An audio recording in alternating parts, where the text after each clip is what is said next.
Hello friends, இன்றைக்கி பார்த்தோம்னா எங்கள் சின்ன மாமனார் வீட்டில் தான் பார்த்தோம்னா நிலம் வச்சாங்க. நிலவாசல்னு சொல்லுவோம் எங்கள் ஏரியாவில். நிலவாசல் வைக்கிறது ரொம்ப முக்கியமான விஷயமா இருக்கும். சாமி கும்பிடுவாங்க. பெருசாக அந்த நிலைக்கு ஏற்றாப்புல பெரிய மாலை வாங்கி போடுவாங்க. நிலவாசல் வீட்டுக்கு ரொம்ப முக்கியம். அது மாதிரி தான், அது ஒரு சாமி மாதிரி தான் நினைப்பாங்க. எங்கள் ஏரியாலாம் வெள்ளி செவ்வாய்க்கெல்லாம் அந்த நிலவாசலுக்கு இதெல்லாம் வைப்பாங்க. சந்தனம் குங்குமம்லாம் வைப்பாங்க. அதுக்கடுத்து பார்த்தோன்னா, ஒரு வீடு கட்டுறதெல்லாம் பெரிய கனவு தான். அந்த வீட்டுக்கு கட்டவங்களையும் எவ்வளோ அவங்களுடைய எத்தனை வருஷம் கனவுங்களாக இருக்கும். யாருமே நம்ம வீடு கட்டணும்னு நினைப்பாங்க. அது வந்து நடக்கிறப்ப தான் நடக்கும். சில பேர் பணம் வச்சுருப்பாங்க, கட்டணும்னு நினைப்பாங்க, கட்ட முடியாது.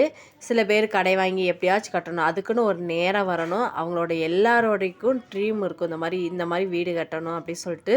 ஆனால் அதோடைய உழைப்பு நம்ம நிறைய போடணும். யாருக்குமே சீக்கிரத்தில் எதுவும் கிடச்சிடாது.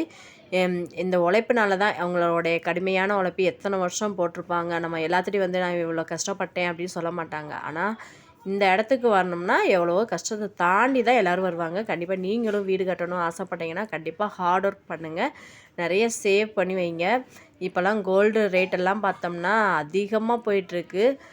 ஃபஸ்ட்டு 1,00,000 வந்துடும் அப்படின்னு சொல்கிறப்ப 1,00,000மா அப்படின்னு நினச்சோம். இப்போ 1,00,000த்துக்கு மேலேயே போய் 2,00,000 தொடப்போகுது.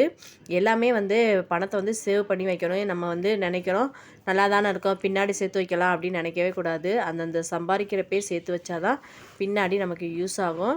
ஒன்று பொண்ணில் போடு, இல்லாட்டி மண்ணில் போடுன்னு சொல்லுவாங்க. அதேமாரி லேண்ட் வாங்கி போகிறவங்களுமே கம்மியான ரேட்டுக்கு வாங்கி போகிறவங்க பின்னாடி விற்கிறப்ப நிறைய ரேட்டு அதிகமாக தான் போகும். 10 மடங்கு அதிகமாக தான் ஆகும். இப்போ நகை விலை சருன்னு ஏறுது. குறைஞ்சாலும் கம்மியாக தான் குறையும். இப்போ போகிற காலத்துக்கு ஒரு பிள்ளைகளுக்கு 1 பவுன் வாங்கணும்னு நினச்சா கூட நம்மளால் முடியாது போல். இன்றைக்கி நாங்கள் நிலவாசல் இதான் இன்றைக்கி வச்சோம். இங்கே பத்தி, சூடம், தேங்காய், வாழைப்பழம், எலுமிச்சம்பழம், அருகம்புல், அந்த மஞ்சள் பிடிச்சி வைக்கிறது பிள்ளையார்னு சொல்லுவாங்க. இந்த மாதிரிலாம் சாமி கும்பிட்டோம். அதுக்கடுத்து நிலவாசலில் லாஸ்ட்டில் பார்த்தோம்னா நம்ம பால், கோமியம் இதெல்லாம் வந்து 7 பேர் கணக்குக்கு கொஞ்சம் கொஞ்சமாக ஊற்ற சொல்லுவாங்க. 3 தடவை இந்த மாதிரி தான் ஊற்றுவோம். அதுக்கடுத்து அங்கே உள்ள கொத்தனார் சித்தாட்கள்லாம் என்ன செய்வாங்கன்னா பணம் வச்சு கொடுப்பாங்க. 100 ரூபாய், இல்லாட்டி அவங்களுக்கு முடிஞ்ச அளவுக்கு 500 ரூபாய் இந்த மாதிரிலாம் கொடுப்பாங்க.